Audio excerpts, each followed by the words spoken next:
Ayan po, magandang araw po ulit sa ating lahat. Andito na po tayo kila Jovelyn. Nakita ko nga po na may pagbabago na po sa kanya. Ipapakita ko na po, hindi ko na po patatagalin. Ito po si Jovelyn. Pinis na lang face niya, no? Nakamusta na, Jovelyn? Okay na po. Masaya ka na? Opo. Sana tuluyan pang gumaling, no? Oo nga po. Sariwakwakan na! Magandang umaga po sa ating lahat. Kasama po natin ang nanay at tatay ni Jovelyn. Kamusta po si Jovelyn, Nay? Medyo ayos naman na po yung kanya, yung sugat niya. Medyo may pinagbago na rin. Kaya lang, ang sabi ng doktor, hindi raw namin titigilan hanggang hindi gagaling. Kaya sa Lunes ulit babalik na naman kami. Masaya naman na po kayo ngayon na may nakikita yung pagbabago kay Jovelyn. Masaya rin na kami at maano na rin yung bata at medyo kumikinis na yung balat. Kaya kung yung mga followers naman na nagtumulong sa amin, nagpapasalamat ako sa mga tumulong sa anak ko. At medyo may nagbago na rin yung balat niya at medyo gumagaling na rin. Kaya lang, tuloy-tuloy pa rin ang paggagamot hanggang hindi kuminis yung balat. Yun ang sabi ng doktor. Kaya hanggang hindi pa kuminis, ibabalik-balik na namin dun sa doktor para siya ituloy-tuloy na hindi na siya nagkakamot. Ayan. Makikita po natin si nanay na talagang parang masaya po kasi nung unang pagka-video natin sa kanya, talagang lagi po siyang naiyak, nanay. Talagang nahirapan din ako noon dahil nga sa tuwing gabi nagkakamot at hindi niya maano yung bata. Kaya malaki na rin ang pinagbago ng anak ko at medyo gumaling-galing na rin konti. Kaya lang medyo hindi na rin siya nagkakamot at hindi na siya nagkakamot at medyo kumikinis na rin yung tuyo na yung balat at yun na lang ang tatanggalin yung mga dan sa balat niya, ang papagalingin daw, yun ang sabi ng doktor. So, epektibo po garod yung parang gamot na binigay po ng doktor, nay? Epektibo talaga yung gamot na binigay ng doktor kasi sa dermatology na namin talaga ipinunta. Sa saang banda po, Kabanatuan? Sa Cabanatuan, dun sa SM Mega Center. Ayan po, meron na naman po tayong natulungan na isa pong talagang nangailangan po dahil sa tulong po ng mga sponsor at sa mga nag-send po. Maraming salamat po sa inyo. Tay, may gusto ka po ba sabihin sa kanila, Tay? Pasalamat din ako sa mga nagbigay ng tulong sa anak ko at siyang nagparaan para gumaling siya. At nakatulong din kami, nakatulong din kayo, anak, na kung di kayo, walang daan na magbibigay ng paggagaling ng anak ko. Maraming salamat po. Wala po kasi po si Jovelyn ngayon eh. Nagpunta daw po sa Barangay Hall kaya pupuntahan po natin siya doon para doon na lang po natin siya makita kung ano na po talagang kalagayan niya ngayon. Kaya maraming salamat po sa mga nagtulong-tulong na magbigay kay Jovelyn para tuluyan po siyang gumaling. Sana mas gumaling pa po, nanay. Maraming salamat po. God bless you all. Diyan po siya?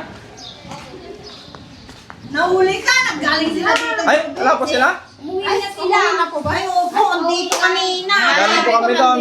Ay, galing po kayo, sir. Nakalis lang po. Ala, si Idol, paka-guide. Napakalaking natutulungan, Idol. Madam! Dito sa Wakwak. Hinatid na pala daw niya sa Nakauwi na? Opo. Ba't galing po kami sa kanila, wala naman po. Hindi nyo nasalunod, sir. Ay, Sa waiting shade ko lang po sila binaba. tapos naglakad na ba? Naglakad po sila. Isang baka po nag-ano Ha? kayo doon. Kaya po hindi kayo nagkasalubong. Selos nila kay ko. Galing daw po si Jovelyn dito, hindi po natin nabutan. Ano pong masasabi niyo sa kutis ni Jovelyn ngayon? Ay, kawawa po talaga siya. Sa totoo lang po talaga, kung si Alasele, nagpapatulong po sa akin para sa interview niya, para po ilapit namin sa DSWD.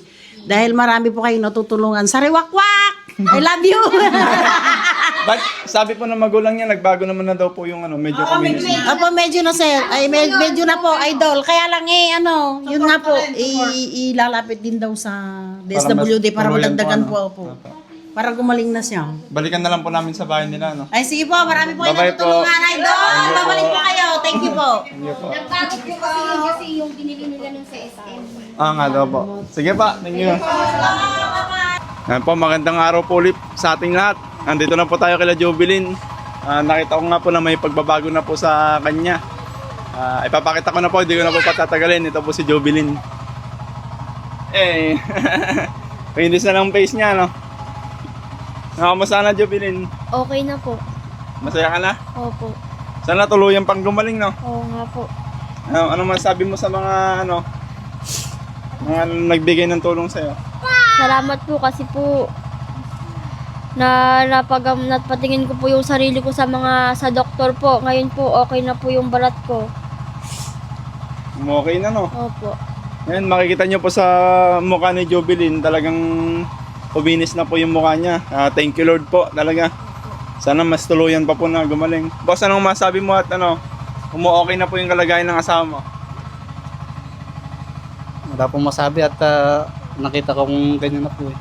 Okay na po siya. Ayun, no? Meron pa pang bibigay. May pala, nagbigay uli. Ito. Bali 5K to. 1, 2, 3, 4, 5. Ayan, pandagdag sa mga gamot mo para mas tuluyan pang gumaling, no? Salamat po. Salamat po sa nagbigay nito. Makakabalik po ako sa doktor po ulit para po pangbili ko po ng gamot. Pwede mong ipakita yung gamot mo na pinapahid. Pakuha nga po. May bibigay din pala ako sa'yo, Jubilin. Ayan, tag-isa kayo. Medium sa large yan. Ito. Ito po. Bali, ito po pala yung... Ito, paano mo pinapahid pala itong dalawang to? Ito po, pagkatapos po maligo, tapos pag natuyo na po, ito po yung susunod ko po. Pagkatapos maligo to? Tapos Opo. pag natuyo ito? Opo. Ang dami naman pala. Ito po, tapos meron pa po akong iniinom kaso nga lang po, ubos na po eh. Ito po yung sabon ko po. Ay, may pambili ka uli, Opo. Sana matuluyan pong kuminis yung balat ni Jubilin. Hindi naman na Makate. Hindi na po. Ayos. Hindi Nakatulog ka na na maayos. Opo. Ito po. Bali, ito daw po yung pinapahid niya pagkatapos maligo. Yan. Kasi ito po daw po pagka natuyo. Tapos may ininom pa daw po siyang gamot. Kaso naubos na po. Yan, maraming salamat po kay Lord. Dininig niya po yung panalangin ng pamilya ni Jubilin na tuluyan po siyang gumaling. Ngayon daw po hindi na po nakakatay. Kaya maraming salamat po, lalo na din po sa mga nagbigay po ng tulong na nagpaabot kay Jubilin. Ngayon po, pwede nyo na pong irekta sa kanya na siya na lang po i-chat nyo para po direct na po sa kanya yung tulong, no? Ilalagay ko na lang po yung Facebook niya sa dyan sa screen po para po may add nyo po yung link ng Facebook ni Jubilin para mas sa kanya po mapadala yung mga gamot, ganun, no? Salamat ka ulit. Maraming salamat po sa lahat po ng tumulong sa akin po. Dahil po sa inyo, naging mabuti na po yung balat ko. Salamat po. Thank you so much po. Maraming salamat po sa inyo lahat.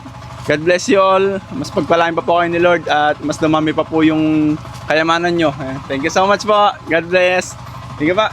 Okay po.